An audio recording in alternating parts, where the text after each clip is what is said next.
जय श्री गणेश। नमस्कार। मैं आचार्य संजय द्विवेदी। मेरे समस्त प्रबुद्ध दर्शकों का मेरे चैनल पर हार्दिक स्वागत है। प्रिय दर्शकों, वर्ष 2025 में शनिदेव का महापरिवर्तन होने जा रहा है। ये महापरिवर्तन 29 मार्च को कुंभ राशि से मीन राशि की ओर होगा। निश्चित रूप से शनिदेव का परिवर्तन समस्त राशि के जातकों को प्रभावित भी करेगा। कुछ राशियों के लिए ये शून्य से शिखर का योग बनाएगा तथा कुछ राशि के जातकों के लिए कहीं न कहीं समस्या का समय होगा, क्योंकि कुछ राशियों पर ढैया का प्रभाव आरंभ होगा, कुछ राशियों पर साढ़े साथी का प्रभाव आरंभ होगा, कुछ राशियों से साढ़े साथी का प्रभाव समाप्त होगा तथा कुछ राशियों पर साढ़े साथी का प्रभाव आरंभ होगा। तो शनिदेव एकमात्र ऐसे ग्रह हैं जो अधिकतम राशियों पर अपना प्रत्यक्ष प्रभाव डालते हैं, अन्य राशियों पर इनका अप्रत्यक्ष प्रभाव होता है। इस कारण से शनिदेव का परिवर्तन महापरिवर्तन होता है और शनिदेव एकमात्र ऐसे ग्रह हैं जो आपके कर्मों के अनुसार आपके फलों को प्रदान करते हैं। यदि आपके काम बहुत अच्छे हैं, न्यायोचित हैं, सदाचार करते हैं, धर्माचरण करते हैं, निष्ठा के साथ अपने कार्य में लगे रहते हैं, किसी का अपमान, किसी के साथ अन्याय नहीं करते हैं, माता पिता बड़ों का आदर करते हैं, भाइयों के साथ बहनों के साथ मित्रवत संबंध होता है, प्रेम पूर्वक आप रहते हैं, तो निश्चित रूप से इस समय में शनिदेव का ढैया काल हो या साढ़े साथी का काल हो, आपके लिए बहुत कष्टकारी नहीं होता है। परंतु इसके विपरीत परिस्थितियां होने पर शनिदेव क्रूरतम दंड देते हैं तथा जीवन का कठोरतम संघर्ष करा देते हैं। प्रिय दर्शकों, शनिदेव एक ऐसे ग्रह हैं जो आपको जीवन का अध्याय, ज्ञान प्रायोगिक रूप से प्रदान करते हैं। गुरुदेव आपको समस्त चीजों का ज्ञान देते हैं, समझाते हैं कि ऐसे चीज है, इसको ऐसे करना चाहिए। शनिदेव कहते हैं कि आप करके देखिए, आपको समझ में आएगा। आप करेंगे, आपको समझ में आएगा। उसका यदि अच्छा प्रभाव है तो आप आगे बढ़ेंगे, यदि नकारात्मक है तो आप रुक जाएंगे।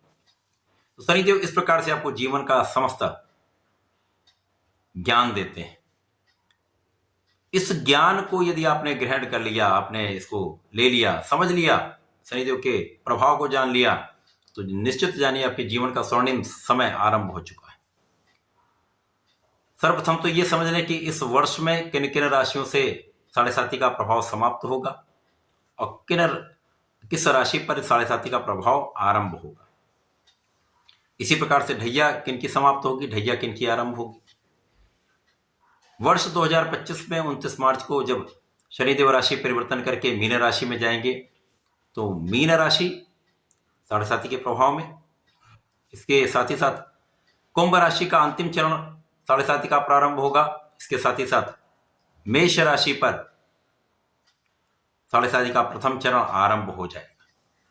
इसी प्रकार से मकर राशि ढैया साढ़े साथी के प्रभाव से मुक्त हो जाएंगे, तो मकर राशि के लिए श्रेष्ठ समय आ चुका है।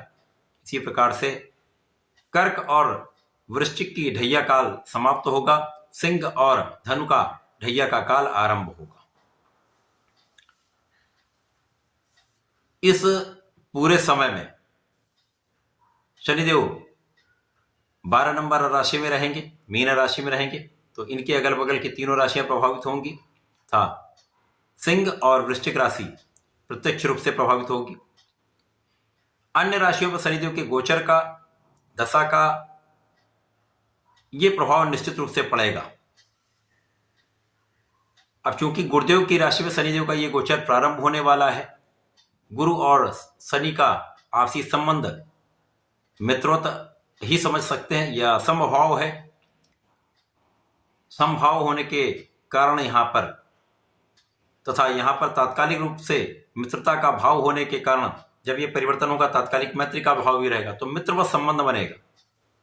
तो निश्चित रूप से ऐसे समय में जो लोग रिसर्च से संबंधित कार्यों में हैं,